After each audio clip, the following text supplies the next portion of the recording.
地方的消息来看，台南市传出讲有流浪猫仔防毒死。有议员伫议会质询的时指出讲，中西区的协和公园最近这2天有人摕掺毒药的物件饲猫仔，听讲有几10只防毒死。也毋过动保单位是强调讲，环保局最近只有处理2只死猫仔，目前嘛无摕到有毒的饲料，会来配合警方的调查。 小猫仔是真古锥可爱的模样，互袂少民众来使用。不过近期台南有议员公开质询，指出伫中西区的协和公园附近有人伫偷流浪猫仔，佮讲已经有数十只的流浪猫去用偷死。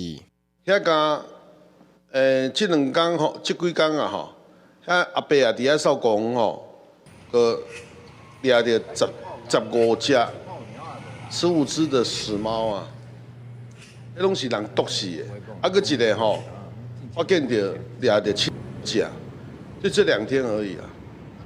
刚刚我查这个消息，所以我已经责成我同事马上过去现场看情形是怎么样，然后后面再做该追踪的追踪，该采罚再采罚。实际来到这处公园查看，有民众表示，以往4处都会当看到流浪猫，最近佫真正拢无看到。加减的啦，阮咧问几落有时爱走入去，嘿啊。 会爬去楼顶啊！我无听伊呢。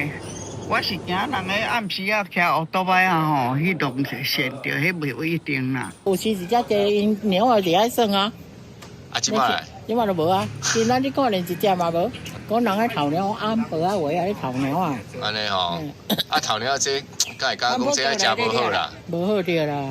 当地民众表示，防止流浪猫应该是针对猫仔来结扎，而毋是甲偷。不过，动保单位嘛出面来查，最近环保局清运了2只猫仔尸体，但是嘛无发现毒料，或者是可疑的流浪猫杀手。如经查证属实，行为人将依违反动保法第25条规定，处2年以下有期徒刑、20万元以上200万元以下之罚金。 动保处是强调，针对议员反映，会阁会同警方加强查处，现场嘛曾经劝诱捕的人仔，希望会当救活落来的猫仔。不过到现在拢无抓到，因为无检体进行动物的检验，暂时无法度判定猫仔敢是因为去用偷饲。不过后续将会进一步来调书人的监视器画面，厘清案情。记者王俊宏台报道。